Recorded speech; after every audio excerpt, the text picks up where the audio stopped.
Vamos lá então, meus amigos. Seguinte, estamos de volta, né, com o nosso canalzinho maravilhoso aí. Muito tempo sem aparecer aqui, sem postar vídeo, que a gente já sabe como é que funciona a vida, né? Às vezes a gente tem que trabalhar, tem filho pequeno, aí já sabe como é que funciona. Às vezes não dá tempo de dividir aí o nosso preciosíssimo tempo com 2 canais, aí você posta no Instagram, aí toda aquela história toda que a gente já sabe.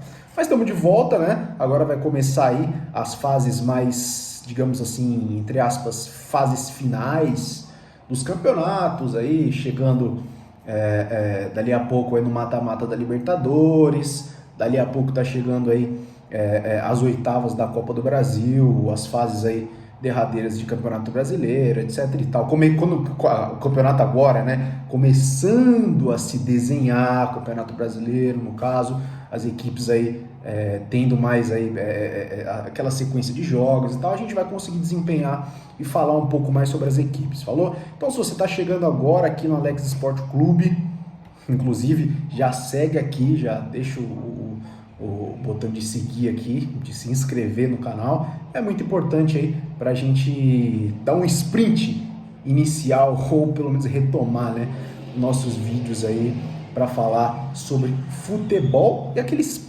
pitacos sobre as equipes aí do futebol brasileiro e mundial e seleção e tudo que envolver futebol e esportes aí, tá bom?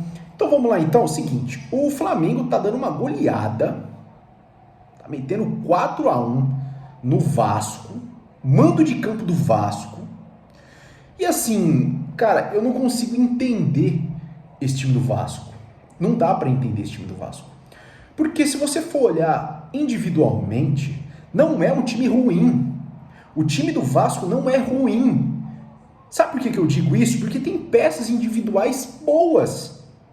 Pedro Raul, que foi artilheiro no ano passado pelo Goiás, foi pretendido por uma porrada de times.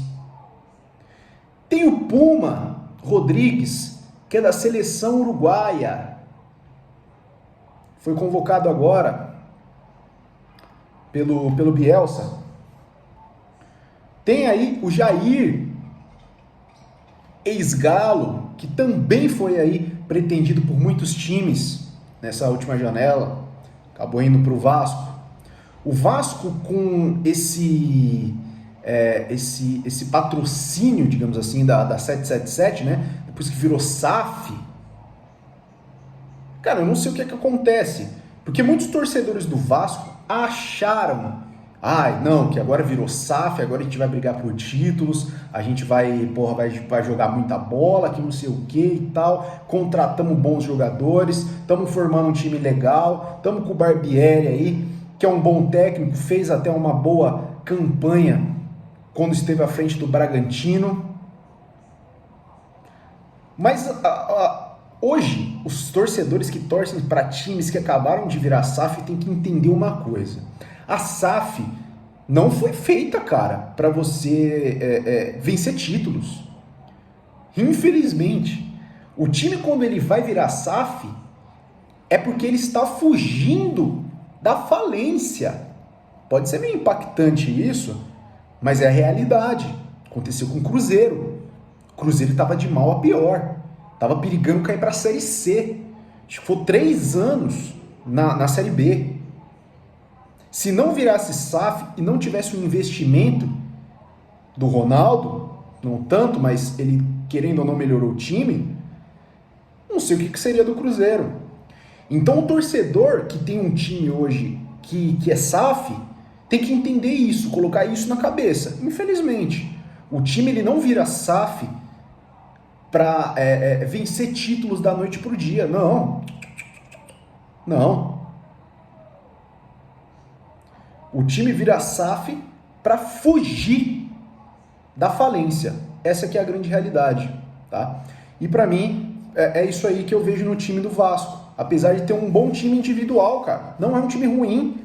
Não é um time, por exemplo, para tomar 4-0 do Flamengo no mando de campo. Não é. Não é um time, individualmente falando, que é para estar na posição que está aí no Campeonato Brasileiro, em penúltimo.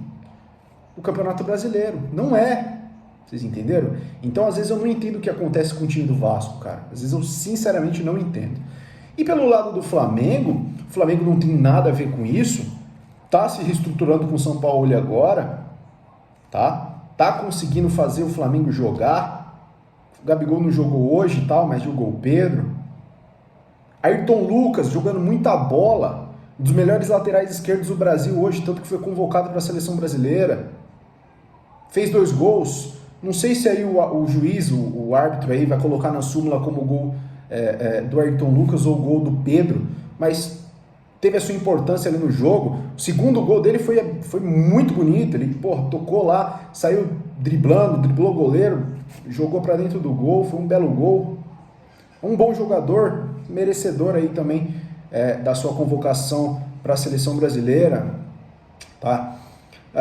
Assim, o primeiro tempo foi todo do Flamengo. Teve ali os primeiros momentos ali do Vasco dando uma pressionada, teve, mas não tem como falar que não foi o primeiro tempo todo do Flamengo, porque o Flamengo terminou o primeiro tempo com 4-0, tá? O Flamengo dominou o time do Vasco em questão de placar no primeiro tempo. Eu estava assistindo o jogo, inclusive eu vi a reação dos jogadores do Vasco assim que acabaram o primeiro tempo. Pareceu que eles não queriam nem voltar. A cara deles de total decepção, tomando 4-0, mandando o jogo para um arquirrival que é o Flamengo.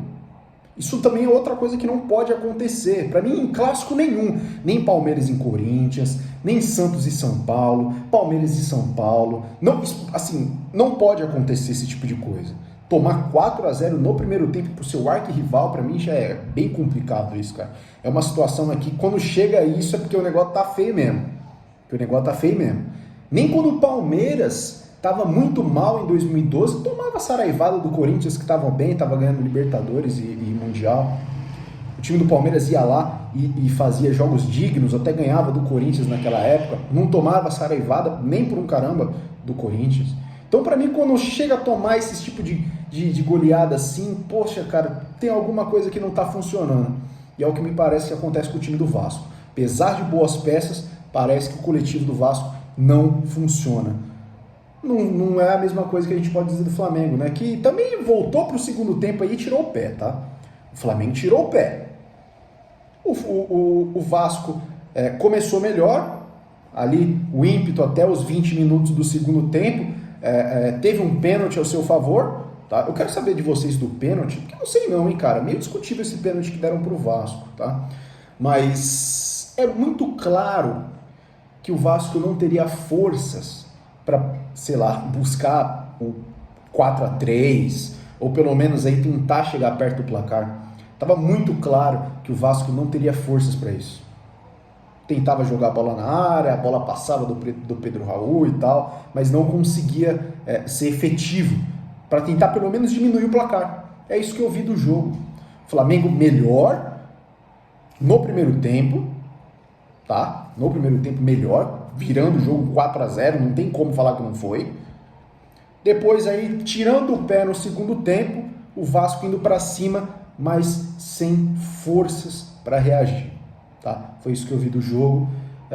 Então é isso, cara. Eu não tenho muito o que falar, não. O Flamengo mereceu a vitória. E a situação do Vasco tá ruim, cara. Tá ruim pro torcedor do Vasco. O negócio tá difícil, hein? E se não abrir o olho, vai brigar para não cair de novo. Toma cuidado, Vasco. Tá bom? Então é isso aí. Tamo junto, meus amigos. Valeu. Muito obrigado aí quem tá chegando no canal, quem tá se inscrevendo. Deixa o like aí, muito importante, tá bom? É nóis, uma boa noite para todo mundo. Até uma próxima e saudações alviverdes. É nóis.